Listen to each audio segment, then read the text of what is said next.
Bonjour à tous, j'espère que vous allez bien. C'est le général Alligator, créateur de la mentalité Alligator. Alors, il y a un gagnant de la développerie, un déviste, qui m'a contacté et qui m'a dit: Général, je suis arrivé l'année dernière et j'ai gagné à la développerie, j'ai les papiers, sauf que je me rends compte que les études sont chères. Donc, mon objectif, lorsque je venais, c'était de m'inscrire dans une université, mais quand j'arrive, la réalité me frappe un peu au visage. Je commence à me demander ce qu'il faut faire. En fait, je suis un peu coincé. J'ai envie de commencer les études, mais je n'ai pas assez d'argent. Est-ce que je peux commencer avec des petits boulots? Je lui ai dit, c'est tout à fait normal. Nous tous, quand on est arrivé, on a quand même fait des petits boulots. On s'est accroché quelque part parce que lorsque tu arrives, tu ne peux pas, pour certains, tu ne peux pas en même temps manquer de papier et manquer d'argent. Tu es obligé de t'adapter à la situation. Alors, même si tu viens avec un visa qui t'autorise à travailler, c'est-à-dire même si tu viens avec la développerie, il va te falloir de l'argent. Parce que ce n'est pas le gouvernement, ce n'est pas l'État américain qui va t'inscrire à l'école et qui va payer les frais. Non, c'est toi-même. Toi-même, tu dois t'en charger. Toi-même, tu dois suivre ta formation.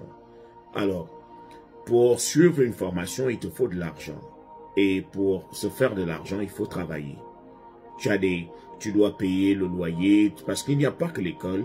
Tu as des assurances. Là, si tu t'achètes une voiture, il faut bien que tu payes l'assurance.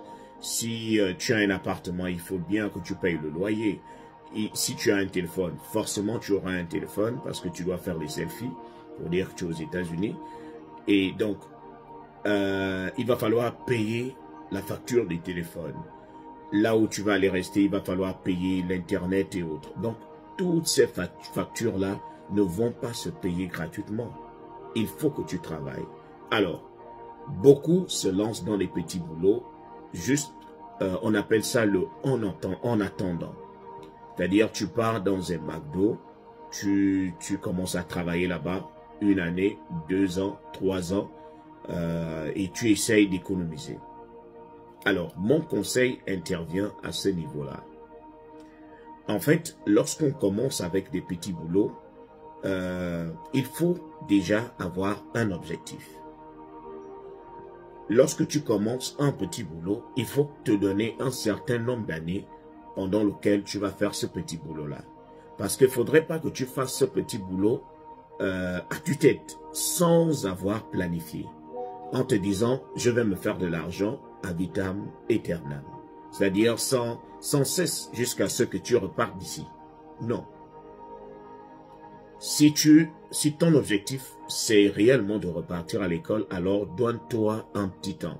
Dis-toi peut-être que pendant 2 ans, tu vas faire ce petit boulot. Tu vas travailler au McDo ou tu vas travailler à KFC. Et le peu d'argent que tu vas emmagasiner, tu vas aller t'inscrire ou bien tu vas faire une formation. C'est le conseil que je peux te donner. Pourquoi je te donne ce conseil-là? Parce que je veux que tu appliques une certaine rigueur.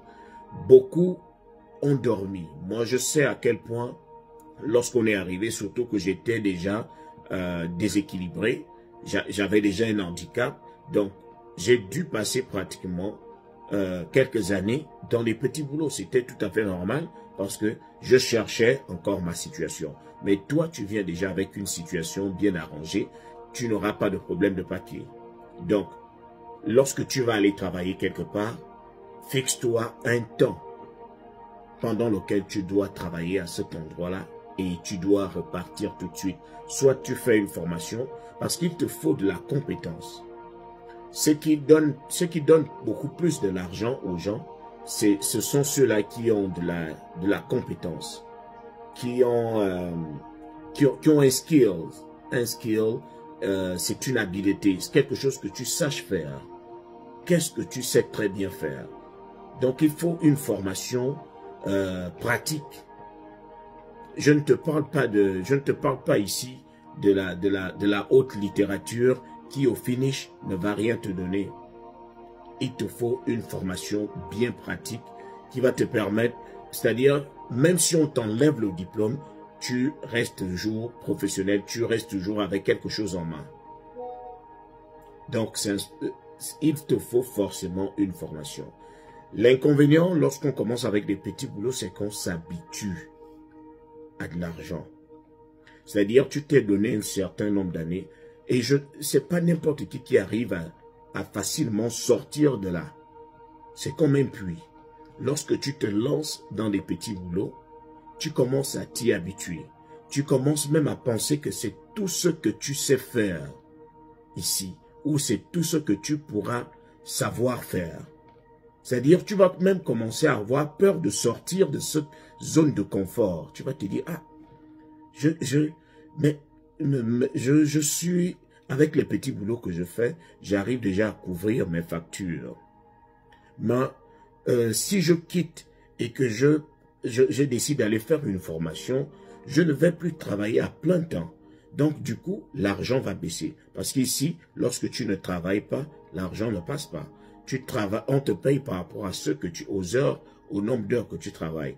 Maintenant, si tu pars faire une formation, la formation va forcément te prendre un certain nombre d'heures que tu ne pourras plus reverser dans le travail. Donc, du coup, l'argent sera peu.